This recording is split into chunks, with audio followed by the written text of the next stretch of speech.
KBC में करोड़पति पति।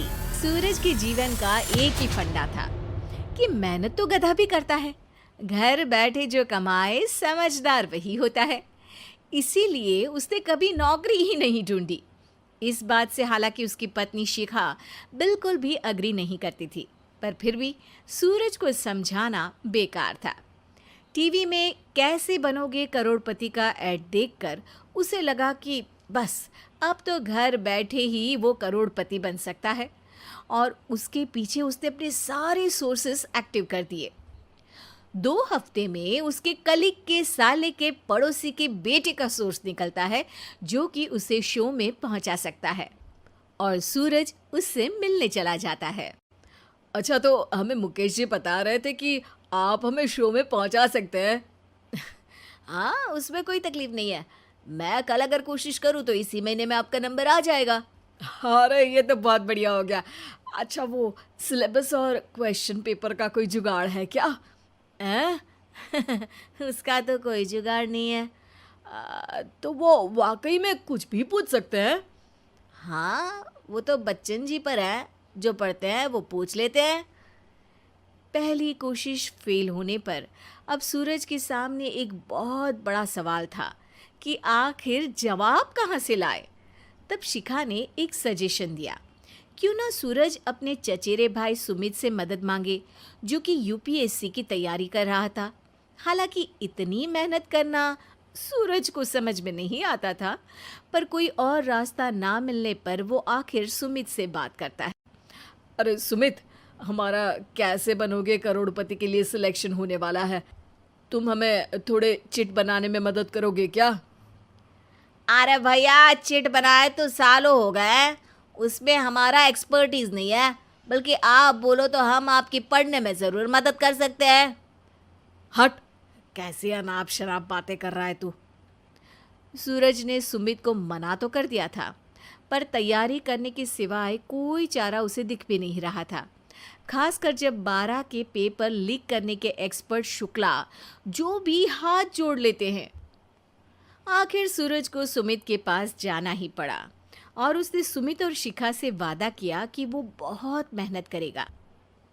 1 महीने की तैयारी के बाद फाइनल हुआ कि शो से 1 हफ्ते पहले एक ट्रायल खेला जाएगा, जहां पर सारे रिश्तेदार ऑडियंस की जगह पर होंगे और शिखा सवाल पूछेगी। दूर दराज से भी रिश्तेदार आकर हाजिर हो गए देखने कि आखिर कैसे बनेगा सुमित करोड़पति। सब कुछ सेट था, और इतने में सूरज आकर अपना स्पीच देता है।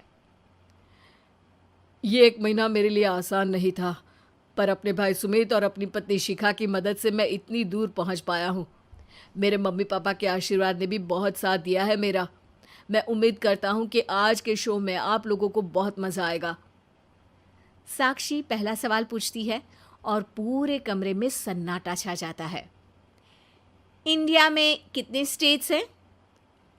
3, सॉलिड, लिक्विड और गैस। अरे रुकिए, तो ऑप्शंस तो देने दीजिए। इतने में 5वीं कक्षा का चिंटू बोल उठता है। अरे क्या मामा, आप तो पहले सवाल पर ही आउट हो गए। अरे बेटा, पहला सवाल तो ट्रायल होता है ना। अरे तुम अब देखना। देखने जैसी बात तो थी ही। सूरज को इतना शांत किसी ने नहीं देखा था। कभी कभी तो लगता था मानो सूरज आंख खोलकर ही सो गया हो। मामा जल्दी करो प्लीज, कल सुबह पनवेल भी तो निकलना है।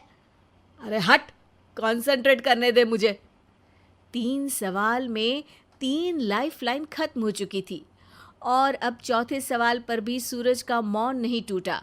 पर सूरज अभी भी हार मानने को तैयार नहीं था। उधर हर कोई सूरज को छोड़ सुमित को देख रहे थे। आखिर सुमित ने ही तो पढ़ाया था सूरज को। गजब बेइज्जती है यार।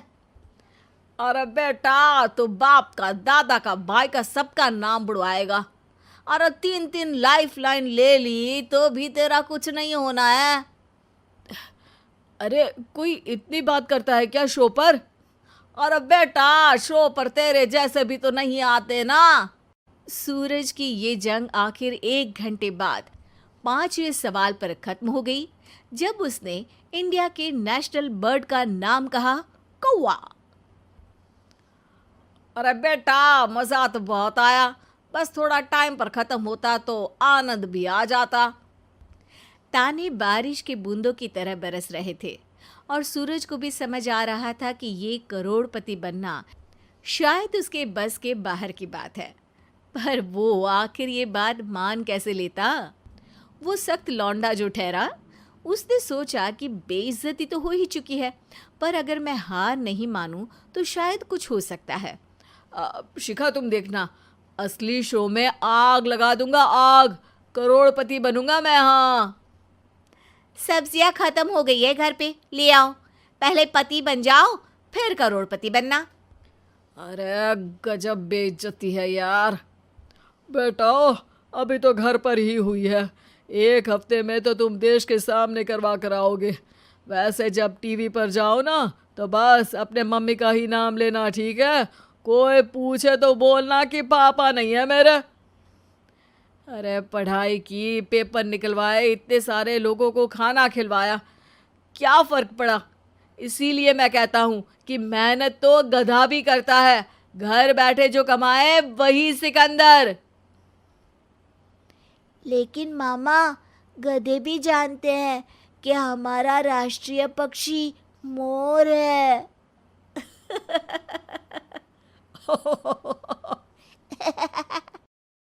हेलो बच्चों, इस तरह के कार्टून वीडियो देखने के लिए मेरे चैनल को सब्सक्राइब करें, लाइक करें और शेयर करना ना भूलें।